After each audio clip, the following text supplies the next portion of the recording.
Like എനിക്ക് ആദ്യം ഭയങ്കര നെർവസ് ആയിരുന്നു. പക്ഷേ വൺസ് ആ ഗുരുവായൂർ അമ്പലത്തിൽ കയറി കഴിഞ്ഞപ്പോഴത്തേക്കും ഭയങ്കര ഒരു കാം, കണ്ടൻറ്, സാറ്റിസ്ഫൈഡ് ഫീലായിരുന്നു. എൻ്റെ ലൈഫിലൊരു പുതിയ ജേർണിയാണ്, പുതിയ ഫേസാണ് വിത്ത് മൈ പാർട്ട്ണർ താരിണി. ഞങ്ങൾക്കൊരു ഓൾമോസ്റ്റ് 3 years ആയിട്ട് വി നോ ഈച്ച് അതർ. അപ്പോൾ ഈ ഒരു പുതിയ ഫേസിലേക്ക് കടക്കുമ്പോൾ നിങ്ങളെല്ലാവരും വന്ന് ഞങ്ങളെ ബ്ലെസ് ചെയ്തതിൽ താങ്ക് യു സോ മച്ച്.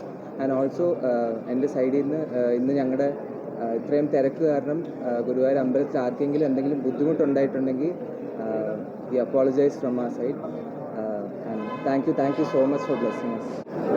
അത് ഞാൻ ഓൾറെഡി പറഞ്ഞത് എനിക്ക് അങ്ങനെ വേർഡ്സ് ആയിട്ട് എനിക്ക് പറയാൻ അറിയില്ല. ഇങ്ങനെ ഒരു emotional moment, words are not enough to explain something like that. So I don't want to say something and words are just not enough. So ഭയങ്കര ഇമ്പോർട്ടൻറ്റ് ഡേ ആണ് എൻ്റെ ലൈഫിൽ. ഭയങ്കര ഇമോഷണൽ മൂമെൻ്റ് ആയിരുന്നു. And it still feels like ഭയങ്കര unreal. അപ്പോൾ ഭയങ്കര happy. Everyone is very happy. Thank you so much. Thank U.